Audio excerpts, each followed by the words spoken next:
Viewers, আসসালামু আলাইকুম। কেমন আছেন আপনারা? আশা করছি অনেক ভালো আছেন। আসলে দেখেন, ভালো থাকার মধ্যে কত কিছু মানুষের জীবনে ঘটে যায়। সো আপনারা দেখতে থাকেন। আর এই যে মহিলাটাকে দেখছেন, আমি আসলে মানে খুব জরুরি কাজে আমি একটা কাজে যাচ্ছিলাম। সো এই কাজটা যেতে যেতে দেখে ওই মহিলাটাকে অটোরিকশা নিয়ে আসছে। তো আমি ওনার দিকে তাকালাম, উনিও আমার দিকেই তাকাচ্ছিল। সো আমি ভাবলাম মনে মনে যে আমার কাজটা শেষ করে আমি ওনার সাথে এসে কথা বলবো। সো আল্লাহ মিলিয়ে দিয়েছে। তো ওনার সাথে আমি এসে কাজটা শেষ করে এসে কথা বলা শুরু করলাম। তো আপু, আপনি কেন এই অটোরিকশাটা চালাচ্ছেন? তো উনি বলল যে মানুষ কি এমনি চালায়? মানুষ তো মনের কষ্টে, অনেক কষ্টে চালায়। আসলে উনি হচ্ছে ওনার মানে হাজবেন্ড যিনি ছিলেন, উনি ওনাকে ছেড়ে চলে গিয়েছেন। 3টা ওনার বাচ্চা আছে ওনার থেকে, যে যতটুকু আমি শুনেছি। তো 3টা, সে থাকে হচ্ছে দক্ষিণ বনশ্রীতে। সো ওনাকে আমি আরও প্রশ্ন করলাম অনেক কিছু।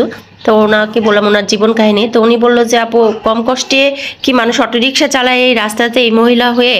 তো দেওয়ালে যখন পিঠ ঠেকে যায় তখনই মানুষ এমন কষ্টে নামে। তো ওনার কষ্টের কথা শুনে আমার খুবই খারাপ লাগলো।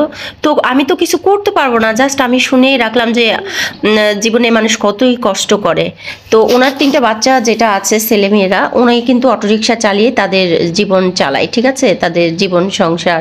এবং অটোরিকশা যেখান থেকে নিয়েছে, এটা হচ্ছে একজনের থেকে ভাড়া নেয়, প্রতিদিন 500 টাকা করে দেয়। ইভেন যা ইনকাম হয় ওইটা দিয়েই তার সংসার চালিয়ে নেয়, ঠিক আছে। তো ওনার বাচ্চারা সংসারে খরচ আরও বেশি হলেও ওনার এই টাকা দিয়েই উনি হচ্ছে চালায় তার সংসারটা।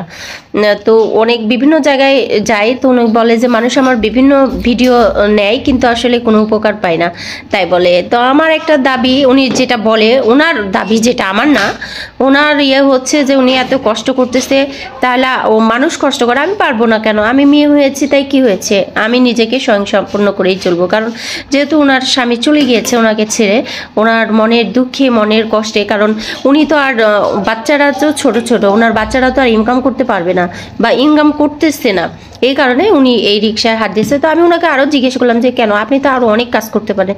তো বললো যে না আপু, আমার এটাই আমার কমফোর্টেবল মনে করে, সে এটাই কাজ করে তার শান্তি, যে দিন আনে দিন খায়। ওনার এই লাইফটাই তার কাছে, সে বেছে নিয়েছে ওনার লাইফটা এটাই। তো উনি এভাবেই তার সংসার চালাবে। যদি কেউ তাকে কোনো কিছু তাকে হেল্প করে বা সাহায্য করে, সেটা তার আর ওনাদের ব্যাপার, যে সাহায্য করবে তাদের ব্যাপার। তো উনি আমাকে বলছিল, আকতি মানিয়তে করতেছিল যে এরকম ভিডিও অনেকেই করে কিন্তু কেউ আসে না আমার কাছে, তাই বলছিল। তো শুনে খুব খারাপ লাগছিল। তো আমার তো করার কিছু নেই। তো উনি ওনার প্যাসেঞ্জার যেটা রিজার্ভ নিয়ে এসেছিল, তো ওনার প্যাসেঞ্জার চলে এসেছিল, পরে উনি ওনার প্যাসেঞ্জার নিয়ে চলে গেল। তো আমাকে বললো যে ঠিক আছে আপু, আপনি ভালো থাকেন।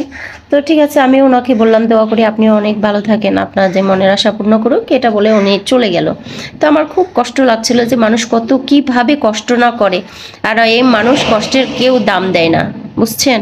তো আপনারা কষ্টের দাম দেওয়া শিখেন। তো ভালো থাকেন সবাই।